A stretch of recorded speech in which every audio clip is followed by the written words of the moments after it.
O Salmo 100 é um salmo bem pequeno.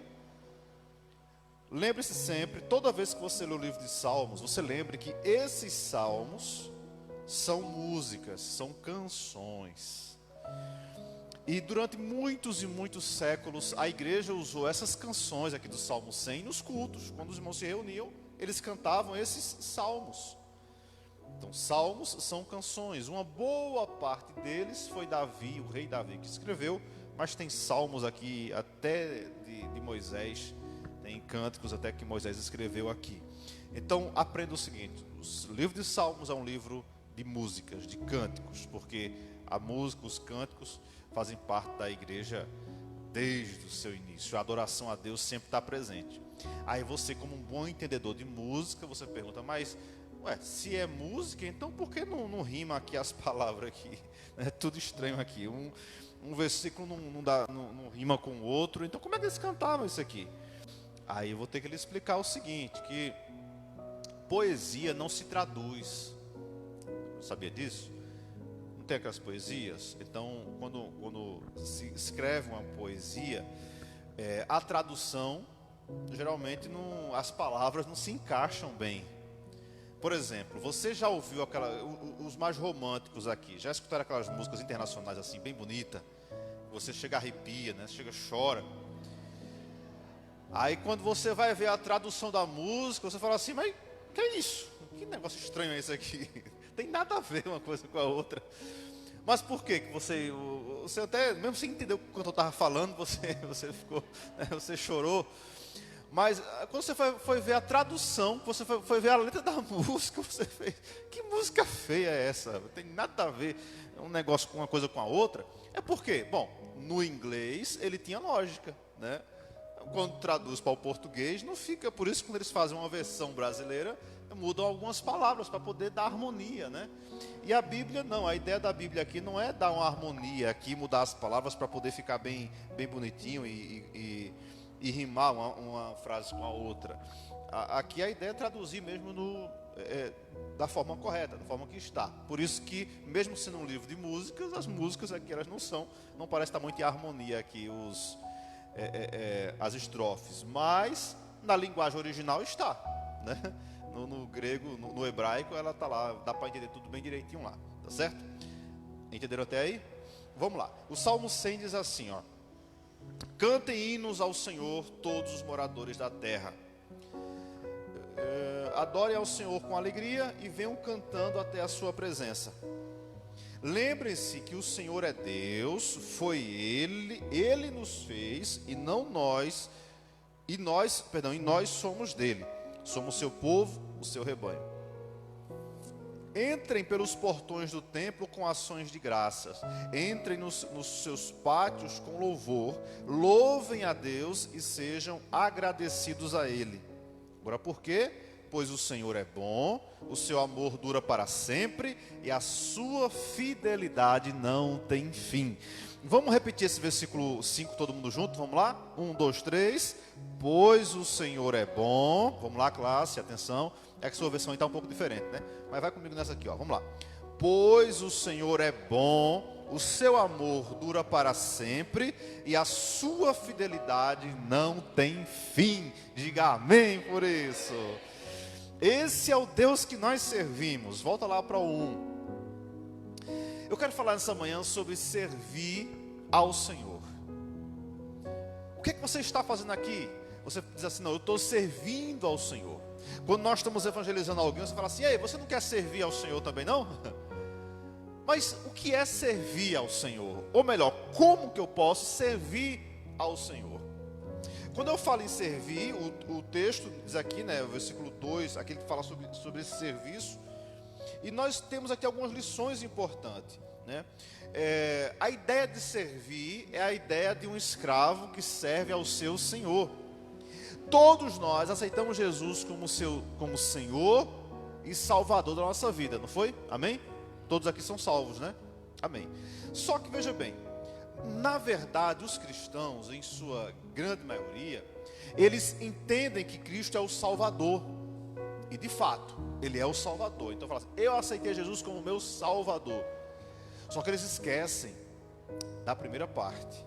A Bíblia nos ensina que que Jesus ele é o nosso Senhor e Salvador. Tudo bem, Salvador a gente entende que Ele é. Agora, Senhor, aí é que está a situação. Porque Senhor significa dono, proprietário. Então, se eu digo que Jesus é o meu Senhor, eu estou dizendo que Ele é o meu dono, Ele é o meu proprietário, e eu preciso servir a esse Senhor. É a ideia de um escravo. Como é que o escravo chama o seu dono? Senhor, né? Como é que chamavam os donos de escravos na antiguidade? Os senhores, né? Os senhores feudais, os senhores da terra, porque eles tinham seus escravos.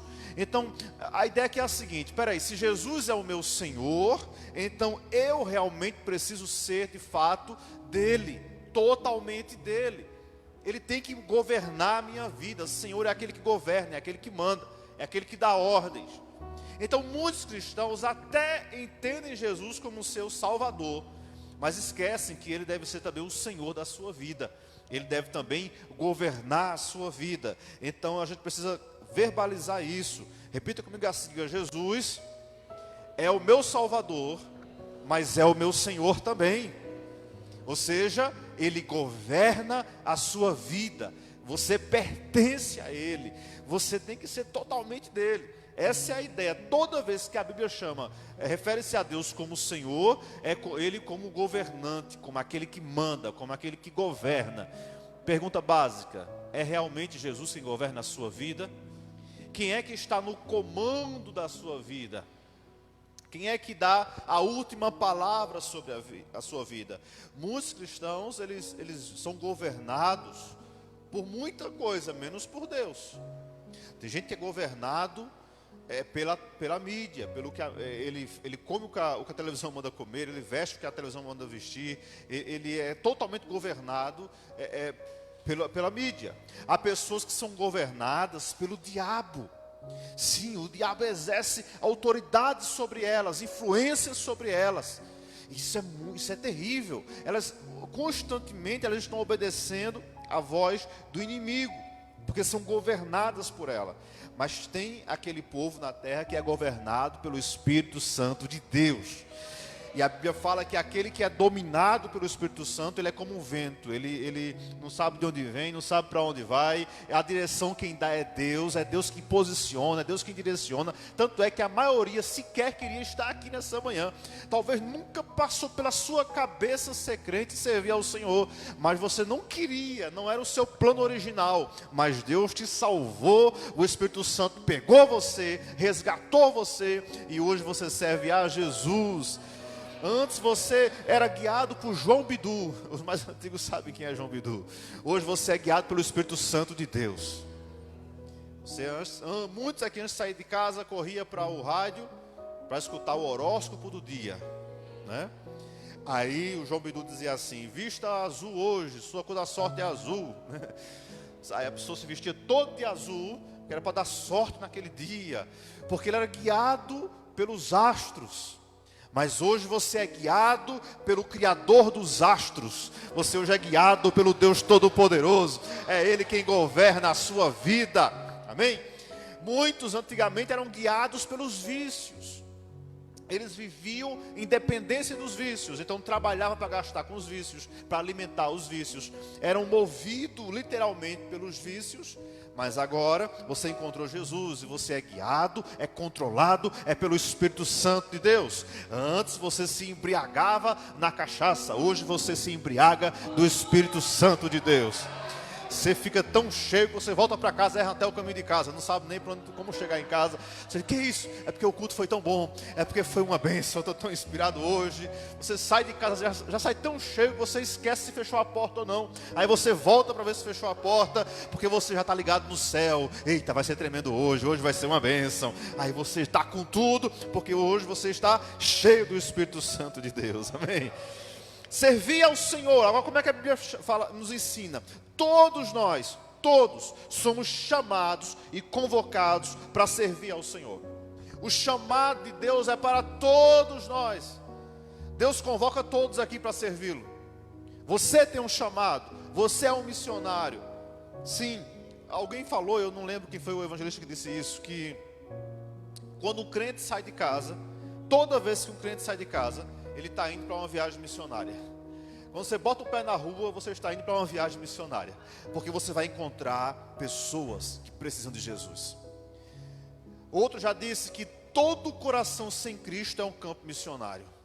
Todo coração que precisa de Jesus sem Cristo é um campo missionário. Então, todos nós somos missionários. E para quem, eu uso muito esse termo para quem fala assim: esse nome aí, pastora, não tem na Bíblia. Deixa eu te contar, missionário também não tem não. E não quer dizer que ele não existe, porque não tem. Entendeu a parada? Então, todos nós aqui somos missionários. Nós temos uma missão, que é levar Jesus para o coração das pessoas. É levar Jesus, sabe, para as pessoas, que elas vejam Cristo em nós. Nós vamos servir ao Senhor. Jesus é o nosso Senhor e Salvador. Ele é o nosso dono. Versículo 2, vai para o 2. Olha que coisa linda, olha que segredo. Adorem ao Senhor com alegria. Quem está com a versão que fala assim, servir ao Senhor com alegria? Quem tem ela aí? Olha aí, tá vendo? Servir ao Senhor com alegria. Aí é um dado importante. A partir do momento que servir ao Senhor, para mim, fica pesado, é cansativo, é chato, eu não estou servindo ao Senhor. Gente, no dia que a obra de Deus me cansar, e eu ficar estressado fazendo a obra de Deus, sabe, matando cachorro a grito, eu não estou fazendo a obra de Deus, eu estou fazendo a minha obra. Porque a obra de Deus não mata a gente, ela não cansa a gente, ela não estressa a gente. A gente deve servir ao Senhor com alegria. Estou fazendo para Deus, olha que maravilha. Como é bom fazer para o Senhor. Como é bom servir ao Senhor. Nós que estamos à frente da obra, seja em qualquer departamento ou ministério, até na recepção da igreja, se ficar cansativo para você, eu não aguento mais acordar cedo domingo de manhã, sabe, eu não tenho folga, eu não tenho feriado, né? Isso não, a gente não tem esse problema aqui não. Mas se essa ideia vir no seu coração, saiba, tem um problema com você. Você perdeu a alegria de servir ao Senhor. E quando a gente perde a alegria de servir ao Senhor, só tem uma saída para a gente, é parar tudo e descansar. Descansar em Deus. Você que está em casa aí, nessa pandemia, muita gente relaxou e perdeu a alegria de servir ao Senhor. Preferiu o sofá de casa. Está tão bonzinho aqui em casa, não preciso sair de casa, eu posso ofertar até de casa, eu posso fazer tudo de casa. Só que não é isso que Deus quer para nossas vidas. Ele quer que o povo dele tenha a alegria de servi-lo. Irmãos, nós temos uma facilidade tão grande hoje, né? Tem carro, vamos buscar em casa, tem moto, tem jumento, tem cavalo. Dá para a gente chegar e servir junto com os irmãos ao Senhor. Agora imagine muitos irmãos no passado. No Antigo Testamento, quando esse salmo foi escrito, as pessoas vinham pelo menos 3 vezes ao ano até o templo. E elas caminhavam quilômetros e quilômetros e quilômetros. Tanto é que só dava para ir 3 vezes ao ano, em tempos de festa. Por quê? Porque elas iam servindo ao Senhor. Elas cantavam o caminho inteiro: estou indo para o templo, estou indo servir ao Senhor, estou indo servir ao meu Deus. Por isso, igreja, temos que ter a alegria de servir ao Senhor. Amém, gente? Sirva ao Senhor com alegria. Deus, como é bom. Se você não sente alegria, alguma coisa está errado. Quantos anos? A gente toma aí, uns 20 anos praticamente nessa pegada. É culto todo domingo, né? Hoje mesmo são 3 cultos. Eu estou aqui pela manhã, vou estar aqui à tarde e à noite vou estar em outro lugar. Então tem domingo que a gente está nesses 3 cultos e estamos vivos, está vendo? E se tivesse um 4º culto, a gente iria, toma Red Bull e vai, em nome de Jesus. Porque a disposição é o seguinte: a gente não pode fazer isso com raiva. Ninguém merece, né? Um dia todinho fora de casa no domingo. Jesus, só tem um domingo para folgar. Quando morrer a gente folga, gente. Quando morrer a gente descansa. A gente está aqui para servir a Jesus mesmo. Amém? A gente vai ter a eternidade inteira para descansar. Então, enquanto estamos aqui, enquanto tiver energia, bora gastar em nome de Jesus, para a glória de Deus. Sirva ao Senhor com alegria. Se você toca, toque com alegria. Se canta, canta com alegria. Se limpa a igreja, limpa com alegria. Se o seu trabalho é interceder, interceda com alegria. Eu vou acordar de manhã e vou orar pela igreja com alegria. Meu negócio é interceder, é oração, então eu vou fazer isso com alegria. Agora, nada é pior do que você fazer com raiva. O pastor mandou de novo. Ninguém merece. Eu vou lá de novo. Porque a irmã mandou. Porque o pastor mandou. Não, faça porque o pastor mandou, não. Faça porque Deus mandou. Melhor dizer assim: Antônio, você pode ir no meu lugar. É mais prático. Ainda bem que o povo daqui é um povo tranquilo. A gente não tem dor de cabeça. Mas olha, o que eu tenho de pastor amigo meu, que reclama da vida. Fala, tem uns diáconos aqui que só o sangue de Cristo tem poder. Né? Ninguém merece. É sério, irmão. Por aí afora tem muita gente doida. Né? Mas na Viva Fé o pessoal aqui é uma bênção. Então, porque faz com alegria, né? Chama o pastor para comer na casa dele com alegria, né? Não? Engorda o pastor com alegria, dá presente com alegria. Rapaz, que coisa boa. Ganhei uma camisa essa semana. Quando eu fui fechar, fechou só um botão aqui. Digo, meu Deus. E ela era GG, né? GG. Não, mas Deus proverá. Amém, irmãos? Tudo que você for fazer para Deus, faça com alegria, com coração alegre. Mesmo que ninguém veja, mesmo que não tenha plateia. Porque é melhor assim. Jesus falou que quando ninguém está vendo, Deus está vendo. Escute, é assim, às vezes eu vejo assim, é muito feio, mas a gente tem que fazer, a gente tem que ensinar para a gente não fazer o mesmo. Tem gente, até pastores, bispos, que vai orar, aí escreve assim para os irmãos, sabe? Olha, até bota nas redes sociais, hoje eu orei 2 horas por vocês. Aí Jesus fala, eu lembro de Mateus 6, Jesus fala assim, já recebeu o galardão. O povo comenta, aplaude, não é muito bem, isso é uma crente, aí é uma mulher de Deus mesmo, tá vendo? Tá aí, irmãos, eu estou jejuando há 7 dias. Aí Jesus fala assim, já recebeu o galardão, já recebeu a recompensa, o povo já aplaudiu, já deu show já, é só isso que vai receber. Aí ele fala, mas quando você for orar, quando fores orar, entra no teu aposento, fecha a tua porta e ora ao Pai que está em secreto, e o Pai que está em secreto, que vê o que está em secreto, te recompensará. As maiores recompensas vêm das coisas que a gente faz que ninguém está vendo, e só Deus está vendo. Porque se a gente atua à frente de algo, tem coisas que a gente faz que o povo vai ver, e outras coisas que o povo vai saber. Eu prometi a vocês que ia levar o pedido de oração de vocês para o monte, então eu tenho que mostrar que eu fui lá e levei, né? Para não ficar a dúvida, será que foi mesmo? Aqui, irmão, toma aqui, ó, toma aqui cumprindo. Agora, detalhes do que houve lá, duvido vocês ficarem sabendo. Conto nada. O que eu fui fazer, eu digo a vocês, porque vocês têm que saber. Agora, só quem estava lá viu o que aconteceu lá. Não pergunte não, viu? Depois do culto não. Foi bênção de Deus, né? Não vem perguntar, como é que foi? No próximo você vai, e aí você fica sabendo. Eu botei no grupo lá, quem quer ir, né? Quem topou ir, foi lá e recebeu e foi abençoado. Então, os maiores milagres que nós recebemos são de coisas que ninguém viu a gente fazer. Sabe, ninguém viu, estava ali em secreto, mas Deus viu, e o Deus que vê o que está em secreto, Ele nos recompensará. Aí a recompensa vem. Então sirva ao Senhor com alegria. O que você for fazer, faça para Deus com alegria. Senhor, como é bom fazer para o Senhor. Acho interessante aqui os irmãos do louvor, né? Eles estão aqui em todos os cursos, quarta, domingo de manhã, domingo de tarde, sai no sábado, se prepara, trabalham bastante. Mas não vejo ninguém reclamando, porque fazem com alegria, fazem para o Senhor. E fazem isso e recebem de volta de Deus a convicção de que estamos fazendo para o Senhor. E como é bom servir ao Senhor. 2, sirva ao Senhor. Como é que eu posso servir ao Senhor? Sirva a Ele com seus talentos. Como é que eu posso servir ao Senhor? Aí eu pergunto para você, quais são os talentos que você tem? Quais são as habilidades que você tem?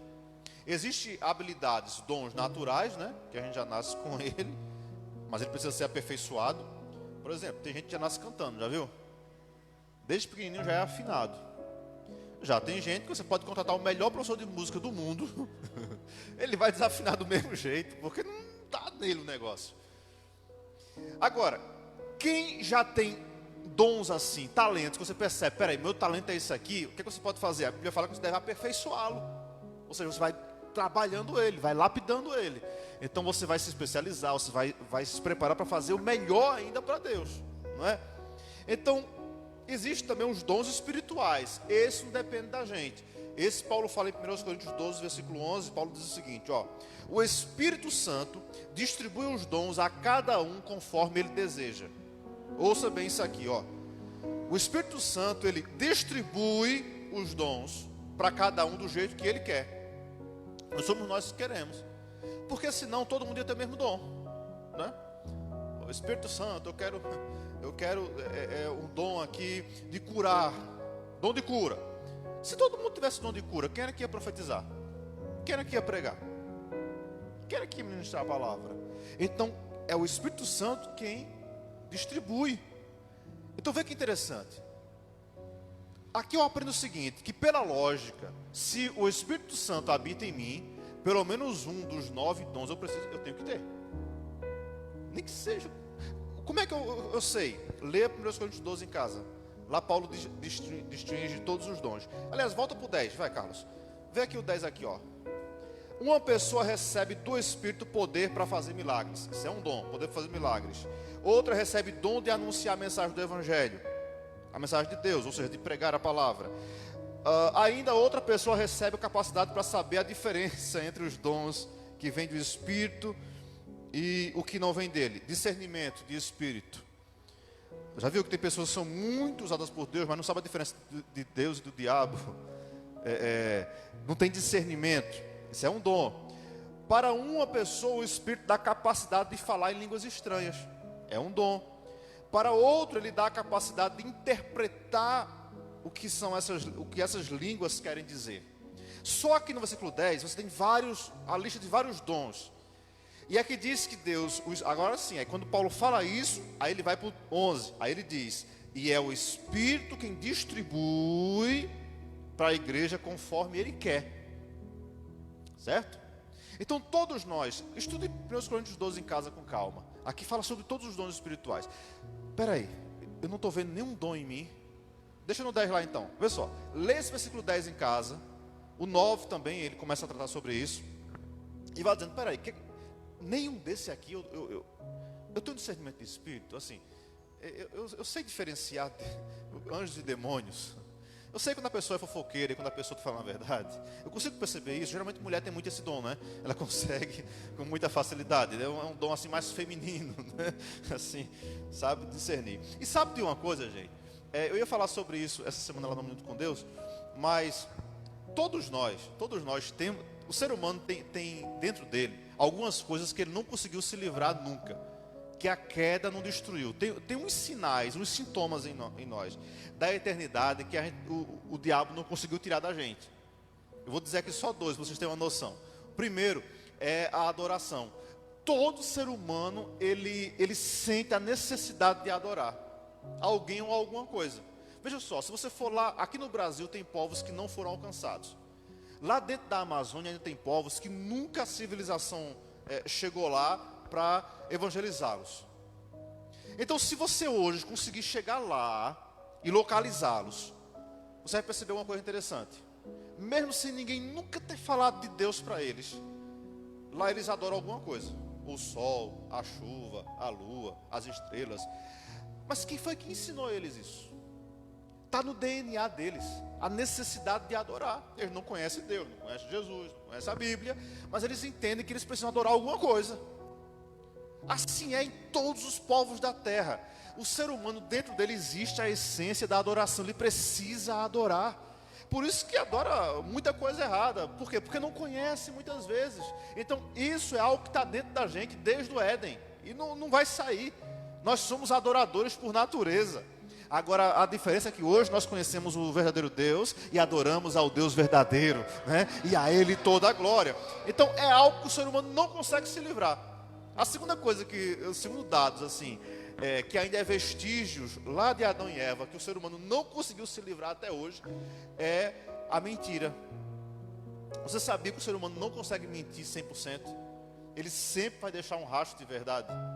Aqui no Brasil é proibido, não pode se usar. Mas nos Estados Unidos, por exemplo, pode se usar nos julgamentos, aqueles aparelhos, né? É polígrafo que fala, né?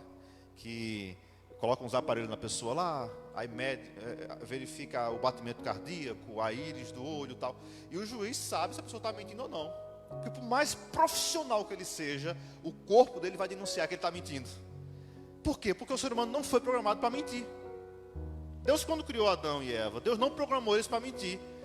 A coisa mais prática de você ver isso é com as crianças. Criança, ela não consegue mentir. E quando ela mente, ela esconde o rosto. Geralmente, quando a criança mente, ela ou baixa a cabeça, ou põe a mão no rosto, ou põe a mão na cabeça. É um sinal de que ela está incomodada.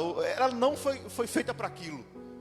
Então, são 2 sinais clássicos de que mesmo com a queda, o ser humano ainda continua na gente. A gente não consegue mentir e a gente não consegue viver sem a adoração, ou sem adorar. Todo mundo tem a necessidade de adorar. Entendeu até aí? Amém? Vamos lá. Aí aqui, ó.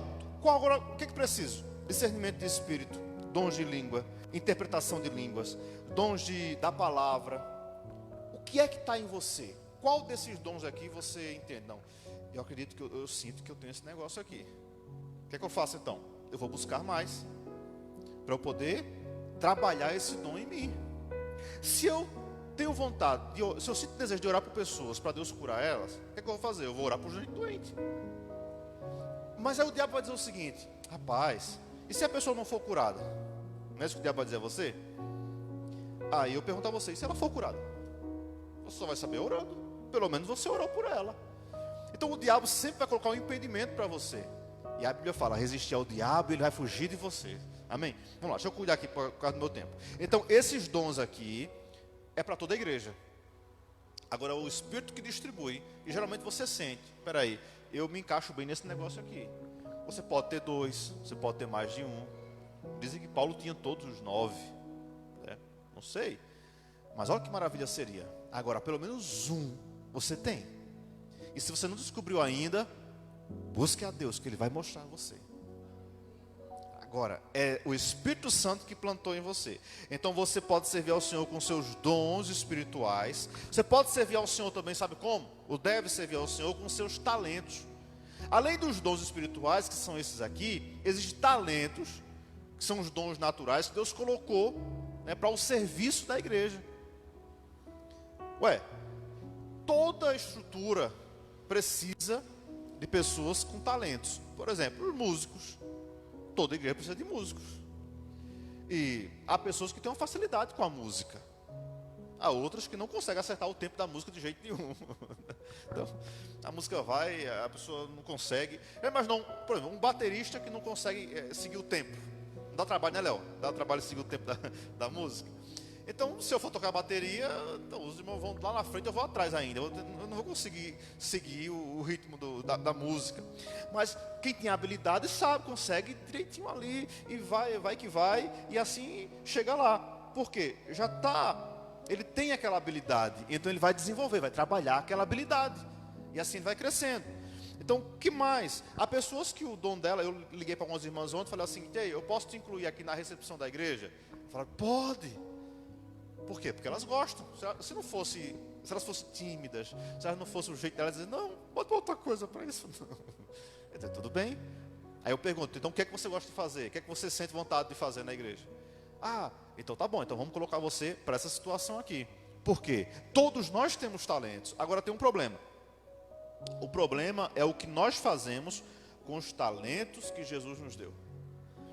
Em Mateus 25, Jesus fala de um homem muito rico que viajou para bem distante e chamou seus servos, e deu a cada um dele talentos.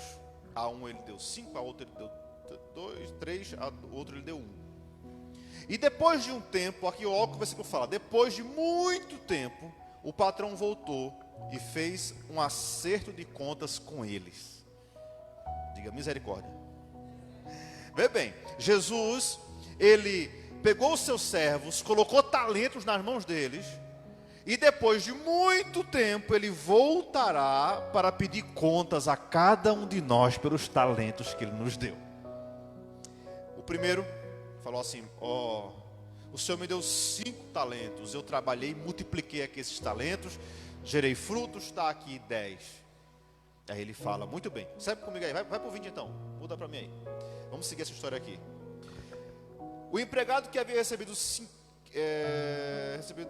500 moedas, essa versão aqui já atualiza aqui, né? 500 moedas, chegou e entregou mais 500, dizendo, o Senhor me deu 500 moedas, veja, aqui estão mais 500 que eu consegui ganhar. Ou seja, ele multiplicou o talento que ele tinha, ele usou aquele talento e o fez crescer. Qual foi a recompensa dele? Versículo 21. Muito bem, empregado bom e fiel, disse o patrão, você foi fiel negociando com pouco dinheiro, e por isso vou pôr você para negociar com muito. Vem agora festejar comigo. Imagina você chegando diante de Jesus e dizendo assim, o que é que você fez com o talento que eu te dei, Gardênia? Ela vai dizer assim, Jesus, o Senhor me deu esse talento aqui, e eu consegui fazer muita coisa lá embaixo, está aqui o resultado. Ele vai dizer, parabéns, muito bem, serva boa e fiel, venha comigo e vamos festejar, vamos se alegrar. Agora vai lá, segundo, 22. Aí ele chama o outro funcionário. ao outro empregado que havia recebido 200, ou seja, 2 moedas, ele chegou e disse: o Senhor me deu 200 moedas, veja aqui, então estão mais 200 que eu consegui ganhar. Ou seja, ele produziu. Qual foi a recompensa dele? Versículo 23. Muito bem, empregado bom e fiel, disse o patrão. Você foi fiel negociando com pouco dinheiro, e por isso vou pôr você para negociar com muito. Venha, festejar comigo. Veja que interessante. Aos 2, Jesus falou o seguinte: você foi fiel no pouco, com pouco, eu vou te colocar no muito. Gente, quem não é fiel no pouco, nunca vai ser no muito. Tem gente que fala assim: rapaz, se eu ganhasse 10 mil por mês, eu ia ser dizimista fiel. Ele não é ganhando 1.000 hoje, imagina ganhando 10 mil. Quem não é fiel no pouco, nunca vai ser no muito. É por isso que fica só no pouco mesmo. Mas Deus sabe a quem Ele pode entregar. São pessoas que dão o reino dele como prioridade. Agora vê só o desmantelo agora. Vai lá para o 24. Aí chega o último agora. Aí o empregado que havia recebido 100 moedas ou 1 moeda, chegou e disse: eu sei que o senhor é um homem duro, que colhe aonde não plantou e junta aonde não semeou. Vamos lá, segue. Fiquei com medo e por isso escondi o seu dinheiro na terra. Veja, aqui está o seu dinheiro. O que me assusta, gente, é que dos 3, esse é o que mais conhecia o patrão. Os outros 2 não dão testemunho sobre o patrão. O terceiro dá. Falei: eu sei que o senhor é valente. Eu sei que o senhor é brabo. Eu sei que o senhor colhe onde não plantou. Aí eu fiquei com medo do senhor. E eu enterrei o seu talento. Está aqui de volta. Rapaz, o homem ficou muito irado. Vai para o 26. Olha lá o que Jesus fala para ele. Empregado mau e preguiçoso, disse o patrão. Você sabia que eu colho onde não plantei e junto aonde não semeei. Vai lá. E por isso você deveria ter depositado meu dinheiro no banco, e quando eu voltasse eu receberia com juros. Depois virou-se para o outro empregado e disse: olha o que ele disse: tirem o dinheiro dele e deem para o que tem 1.000 moedas. Por quê? Porque aquele que tem muito receberá muito mais, muito mais ainda. Mas quem não tem, até o pouco que tem será tirado dele. Veja que tristeza. Quando Deus abençoa você e você não produz com os talentos que Ele te deu, você vai perder o pouco que tem. Diga misericórdia. Meu Deus, acabou o meu tempo aqui, deixa eu seguir aqui. Em terceiro lugar, você pode servir ao Senhor também com com seus recursos. Você sabia que é um ministério importante, o ministério que você tem de investir no reino de Deus? Eu já falei sobre isso aqui, mas não custa lembrar. Quem financiava o ministério de Jesus não eram anjos, eram pessoas.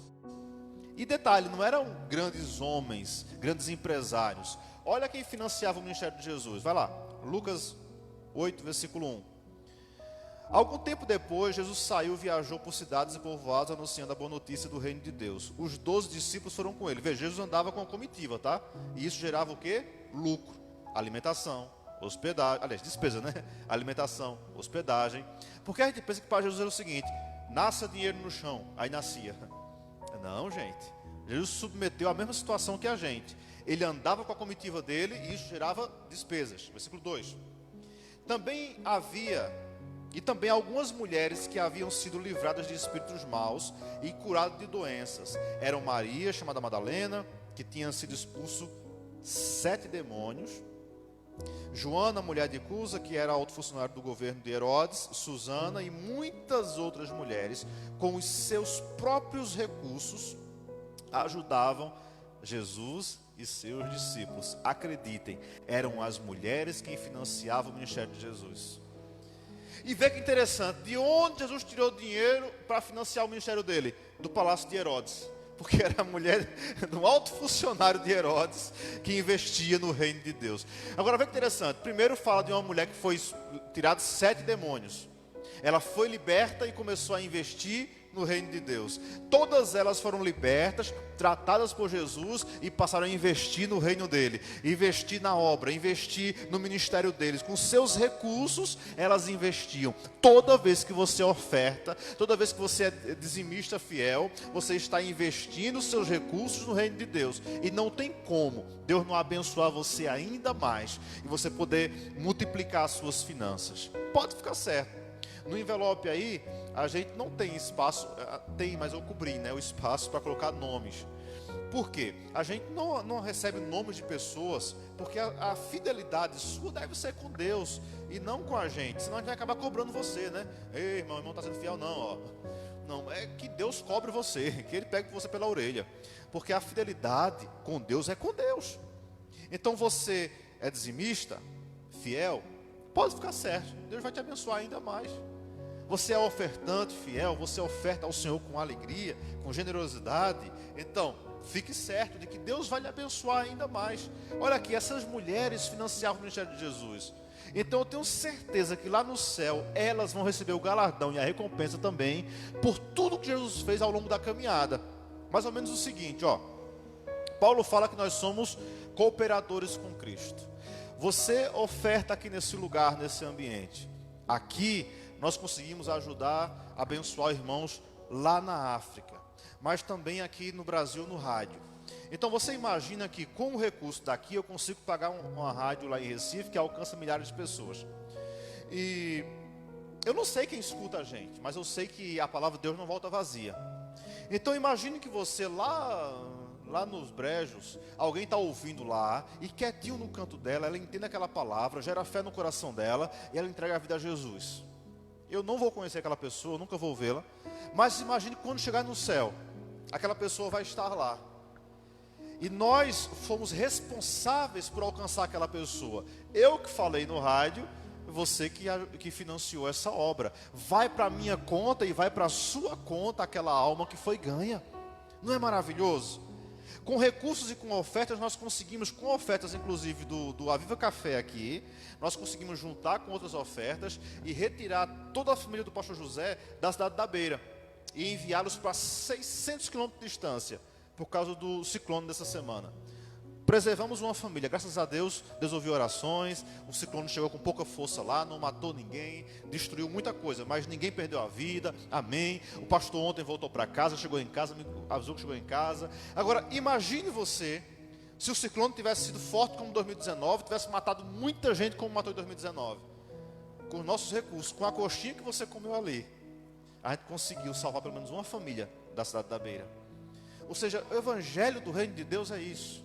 É a gente poder investir em vidas, em alcançar pessoas, em salvar pessoas para a glória de Deus. E eu termino aqui, estou concluindo aqui. Sirva ao Senhor anunciando a palavra de Deus. Quando você serve ao Senhor anunciando, você está cumprindo o seu chamado. Irmãos do louvor, venham para cá. Vamos terminar com uma canção aqui. Mateus 28, versículo 19. É um chamado para todos os cristãos. Esse versículo foi para os discípulos de Jesus. Quem é discípulo de Jesus, diga amém aí, por favor. Você é discípulo de Jesus, então é para você. Ele falou assim, ó, portanto, aqui ele já está dando as últimas recomendações para os seus discípulos, tá? Ele falou assim, ó, portanto, vocês vão a todos os povos e façam com que sejam meus seguidores, ou seja, façam os discípulos, batizando os seguidores em nome do Pai, do Filho e do Espírito Santo. Essa é uma convocação, né? Ensinando eles a guardar tudo que eu tenho ordenado a vocês. E lembre-se disso, eu estou convosco todos os dias até o fim dos tempos. Missionários, fiquem em pé em nome de Jesus. Missionárias, de pé, quem pode. Vamos terminar louvando ao Senhor nessa manhã.